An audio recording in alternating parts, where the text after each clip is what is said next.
Maal warri dubartootaas kottaa qaban booda yeroo guyyaa guutuu qabna waan ta'eef rakkoon qabu. Tolleessuudha dhaabbatees miidha. Akkasuma manni bal'aa deemi. Akkasuma nu kottaa. Obbo Caalaa maal isin duubatti hafuun qabdan turre silaati. Warri fuulduraa geggeessuu qabutu fuuldurumatti kottaa.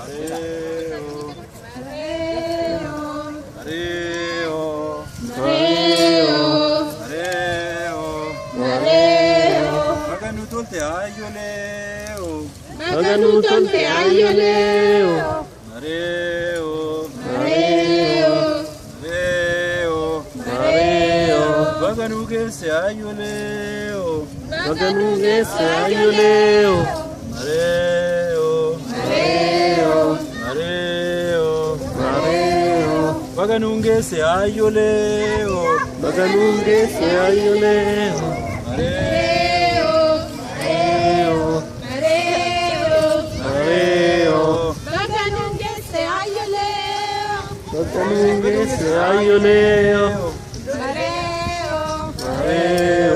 mareo, mareo, baganungese ayoleo, baganungese ayoleo.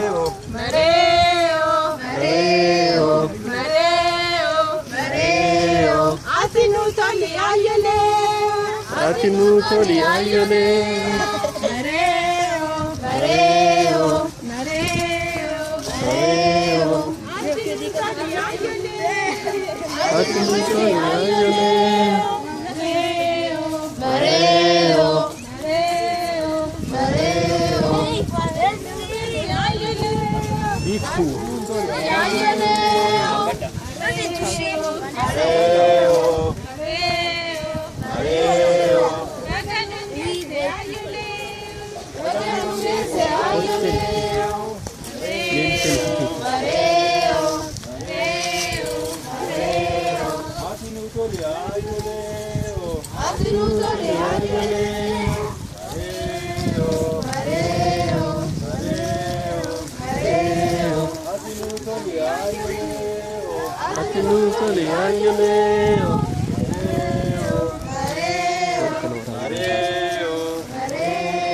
Baganungese ayoleo, baganungese ayoleo, mareo, mareo, mareo, mareo. Atinu toli ayoleo, atinu toli ayoleo.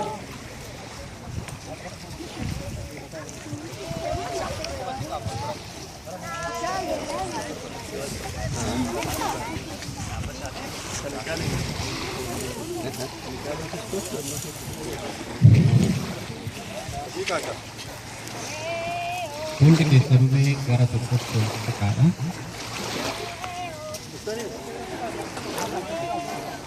Walumatti dhaqaa. Ammas warri duuba kana jirtan gara fuulduraatti nu dhufaa.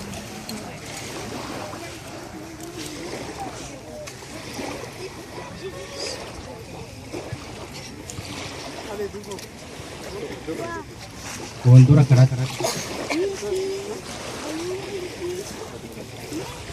fuuldura kanatti ammas nu dhufaa.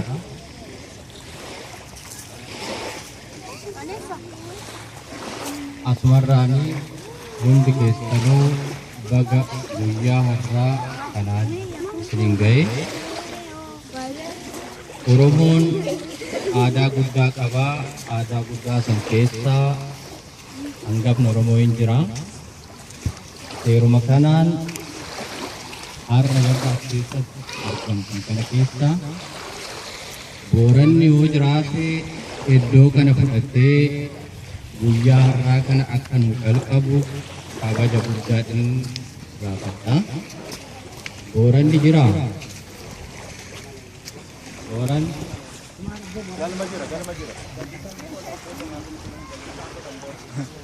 Yaa ta'u kaa Booranni galma jira jedhanii hojiinoo. Hojiin jira. Hojiinis galma jira jedhanii akkasumaan itti fufuudhaanii sadaffichi tuulamni yoo jiraate ayyaana kana nuu calqabee ayyaana milkii akka nuu ta'u aadaa Oromoo guddaa kanaan eebba akka nuu kennan kabaja guddaadhaan gaafadha.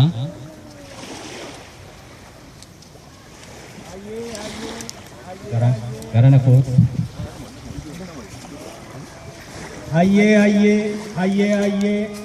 yaa waaqa gurraacha garaa garbaa tokkicha maqaa dhibbaa leemmuu garaa taliilaa waaqa bokkuu gurraacha waaqa ciicoo gurraattii waaqa sagaltama garbaa waaqa saglayyaa'ii booranaa waaqa torban baarentumaa nagaan nu oolchite nagaan nu bulchu kan bulchite nagaan nu oolchu moraa falfalaa nurraa qabu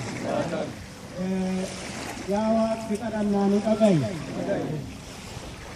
irraa gora dogongora nu lagu daafii sababii nu lagu uumaatti kadhannaa nu dhagayi xiqqaa keenya nu guddisi guddaa keenya nu bulchu wallaalaa keenya nu beeksisu beekaa keenya nu bulchu yaa Waaqayyo tokkummaa nu kenni jaalala nu kenni yaa Rabbi ganna keessan birraatti nu baaste galatoomi galanni si haa ga'u gadaan kuufa gabbuma